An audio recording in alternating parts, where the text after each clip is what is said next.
cyber attacks, our president is, according to this report, is just having a free reign on the place, and no one really knows if he has any kind of concept of thought.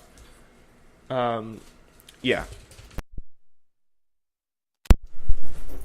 So that's a little bit of an incredible concept. All right, so now we move on to centrist Democrats. Lesson Chuck Schumer is quickly learning, if he hadn't already. He won't be able to count on centrist, read right-leaning. Centrist means Democrat name only, pretty much. A dino, as opposed to the rhinos of Tea Party. And they're not going to be any help. They're useless. I mean, the Democrats he's not going to help the Democrats. Those Democrats will not help Chuck Schumer, saying Donald Trump's newest nominee to the Supreme Court, Brett Kavanaugh. So yeah, that was made unduly clear in a political story published Friday morning, in which multiple red state Democrats who are particularly vulnerable situations in the midterms basically told the Senate Minority Leader to pretty much F off if he thinks he can whip them, that is, dictate how they should vote on Kavanaugh's confirmation. I'll be 71 years old in August. You're going to whip me? Kiss my you-know-what.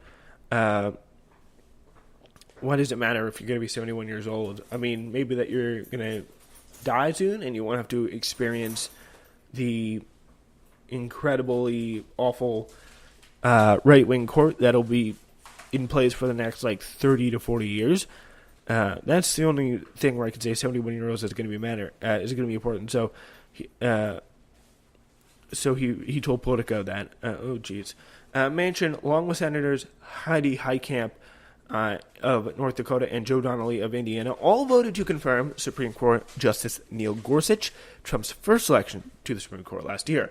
They all told Politico that there is not a goddamn thing that Schumer can do about their votes on Kavanaugh, with Donnelly saying, my decision to vote will not have anything to do with Chuck Schumer, and Heidi Heitkamp vowing to vote the way I'm going to vote regardless of what the leader says. She's got to get some people there.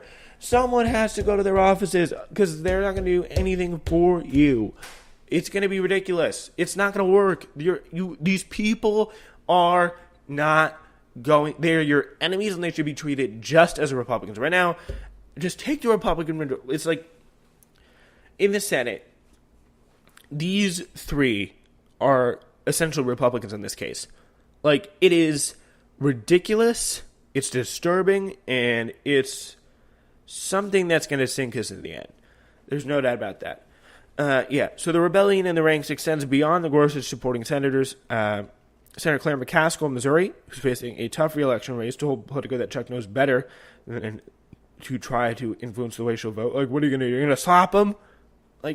Stop. Honestly, I mean, having a Democrat in the Senate, I guess it's better than having a Republican of today in the Senate, but Jesus. That is some incredible... these people are literally ideologically different than someone who worked on, the John McCain campaign. So some pretty disturbing. And the only reason they're doing it is just so they can get more power.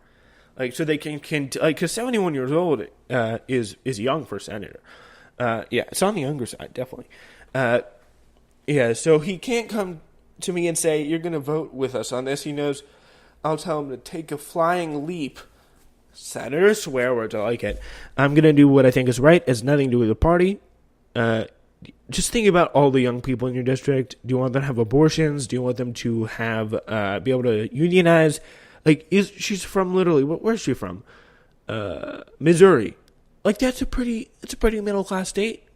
That's a pretty labor centric state. Do you want them to have literally any rights? Do you care?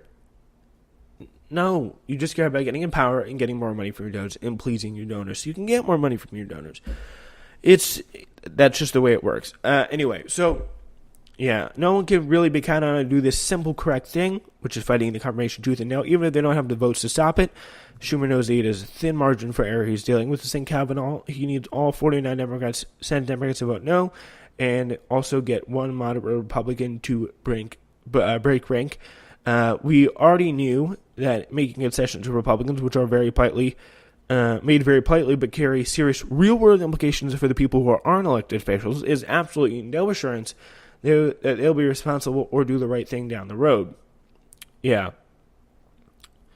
So, I mean, after years of scare tactics about the party being dragged too far to the left, Schumer finds himself the rarest beast of all, the centrist that isn't much help in his moment of need. It's worth remembering that our fair weather friends are in the months ahead.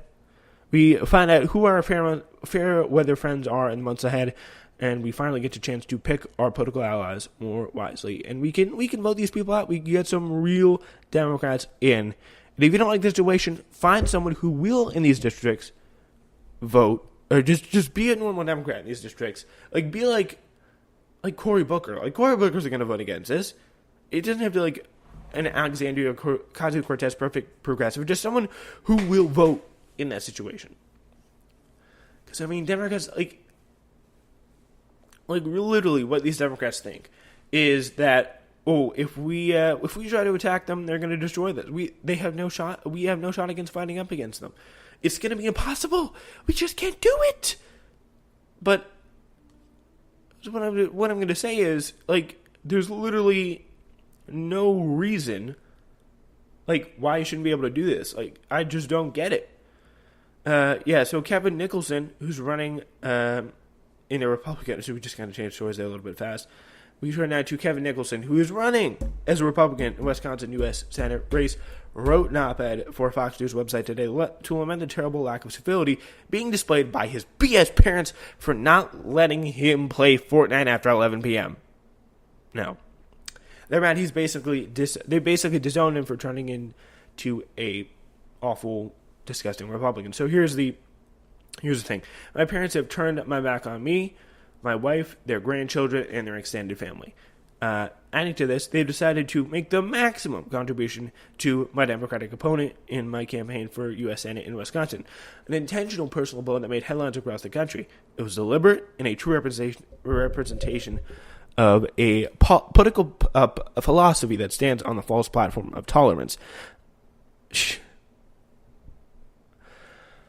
Oh, that's a story. If you ever feel bad, just think of that story and be happy. Don't worry, be happy, because this guy Kevin Nicholson is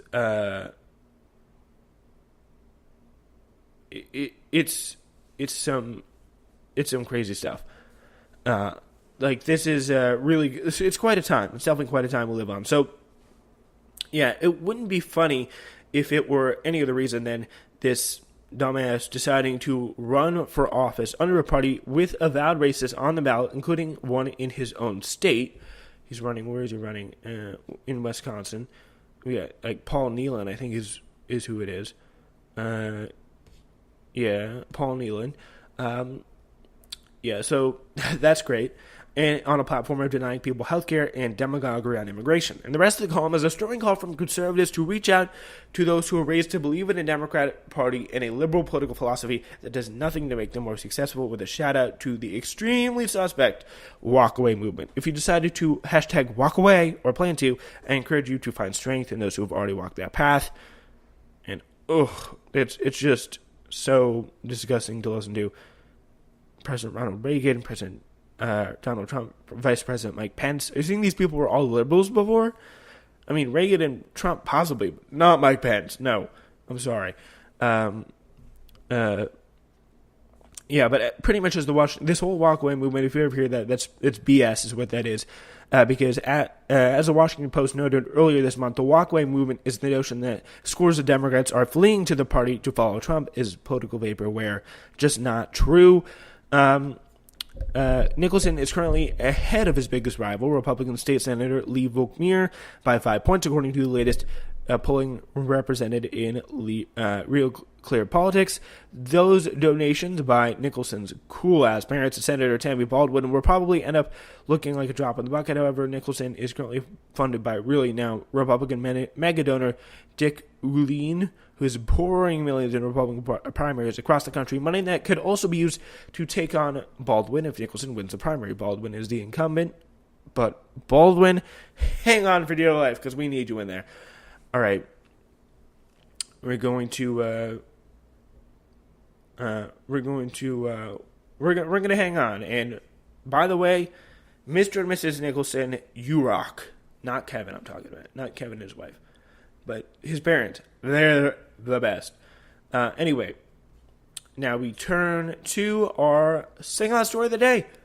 It's as good as expected, everyone. Sacha Baron Cohen back on Showtime. Who is America? This is the program debuted last night after weeks of right-wing nuts like Sarah Palin, former Congressman Joe Walsh, and Joe Arpaio trying to get in front of the story by admitting they were duped by Sacha Cohen. Add to that list, former Majority Leader Trent Lott, who in the clip below flows his support behind Kindergartens, Cohen's fictional program to heavily armed toddlers to help take down school shooters, California Congressman Dana Rohrabacher, and Representative Joe Wilson, among others. So, here is the stuff. Yeah, so we're going to play right now a little clip from this whole entire extravaganza. I'm just going to pick it up here somewhere. Let's go. Explode here in this country. Why? Because they will be shot? Or? Because... So, what he's talking to, the guy in the... Because he will be shot? That's Sacha Baron Cohen. He's pretending to be like a Jewish, ultra-militant soldier. And he's talking to some gun lobbyist. Let's see. Yeah, so this is one of these gun lobbyists who are just wacko. They are mentally deranged. That they're so prejudiced against young people having guns, and especially in a school. The only thing that stops a bad man with a gun is a good boy with a gun. Yeah, even a good toddler. Exactly, a toddler, really. The great thing about toddlers is they don't have any fear of guns. This fear is really given to you by the media. That's a good point. Well, if they hear somebody shouting Allahu Akbar, they're likely to instinctively go for that gun. We had one problem with this. There was a Muslim gardener who was praying, and he said Allahu Akbar, and he got shot. Pray in secret. Women need a gun, my wife, she have a gun, and she shot me once. What can I do? I get horny in the middle of the night, but it's not rape if it's your wife, eh? Oh my God! Right. That probably won't be on the video we send to the Hill. Oh no! What do I need in order to introduce? It just got sent out to the whole world. Yeah, that's some amazing stuff. Yeah, that is some incredible stuff. So yeah, Sacha Baron Cohen is that part. So here's some of the politicians saying that giving guns to toddlers would be great. So here he goes into the Capitol building, where I sat down with the House representative and outlined my common sense proposal. All right, so this is Matt Gaetz. You want me to say on television that I support 3- and 4-year-olds with firearms? Is that what you're asking me to do? Yes.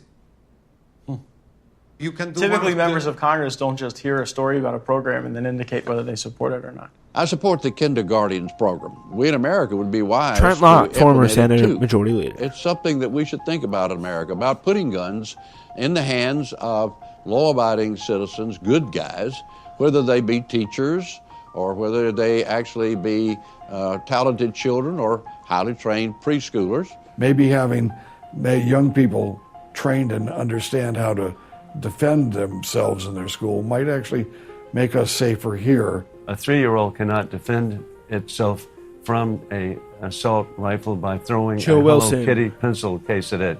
Our founding fathers did not put an age limit on the Second Amendment. The intensive 3-week kindergarten course Joe Walsh. introduces specially selected children from 12 to 4 years old to pistols, rifles, semi-automatics, and a rudimentary He had a great knowledge explanation of about motors. why he was In duped by this.